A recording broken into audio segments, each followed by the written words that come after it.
Nicolas Dose, l'IA est partout et ça ne va pas s'arrêter. On parle d'intelligence artificielle ce matin parce que Cédric Villani a remis un rapport hier pour que justement la France accélère dans ce domaine. D'abord, il faut nous rappeler une définition de ce qu'est l'intelligence artificielle pour qu'on saisisse bien.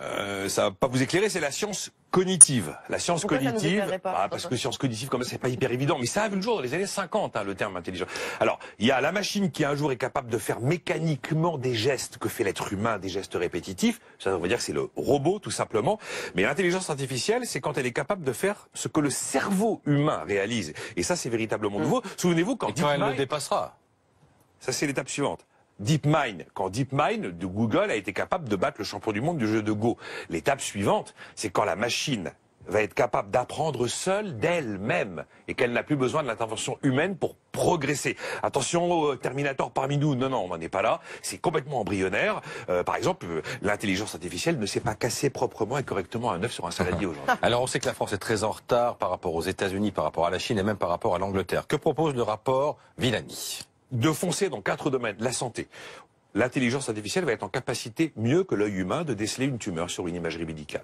D'aller également vers la mobilité. La banque 100% mobile, on y est déjà. Orange vient de le faire et ça va pas s'arrêter comme ça. De la même manière, voiture autonome, c'est du prototype. Mais un jour, ça va être une évidence. Également dans l'environnement, modélisation climatique ou encore dans la sécurité. Alors on pense aux robots tueurs, à côté Terminator, mais aussi la capacité, grâce à des algorithmes, de prédire les futurs crimes, quand ils vont se produire et où ils vont se produire. Et puis également, le rapport dit attention, il faut anticiper les bouleversements que ça va entraîner sur le marché du travail parce que oui, ça va détruire des métiers. J'ai pas dit détruire des emplois, détruire des métiers. Et justement, c'est l'un des points clés du rapport Villani, c'est la mise en garde contre la fuite des cerveaux. Ouais, c'est absolument le plus important parce que celui qui va être bon sur l'intelligence au silicium artificielle, c'est d'abord celui qui est super bon en intelligence carbonée. Parce qu'elle va venir d'où l'intelligence au silicium? Elle va venir des cerveaux humains. Hier, il y avait une quinzaine de stars à l'Élysée qui étaient reçues par Emmanuel Macron.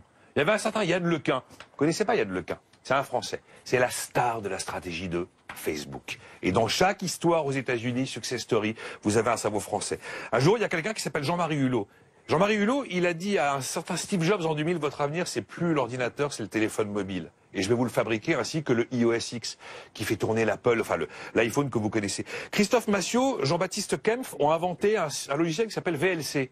Le numéro 1 des logiciels de lecture média aujourd'hui dans le monde.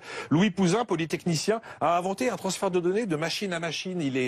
C'est dans les années 50. Ça a donné naissance au prototype, enfin au protocole aujourd'hui d'Internet. Vous avez Romain Guy, qui est un Français, qui est une des chevilles ouvrières d'Android depuis 2007. C'est également un Français qui s'appelle Albert Fer, prix Nobel de physique en 2007, qui a inventé le disque dur.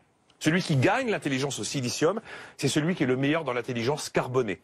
Mais pour ça, il faut garder nos talents, éviter de les exporter aux États-Unis, donc il va falloir sortir le chéquier.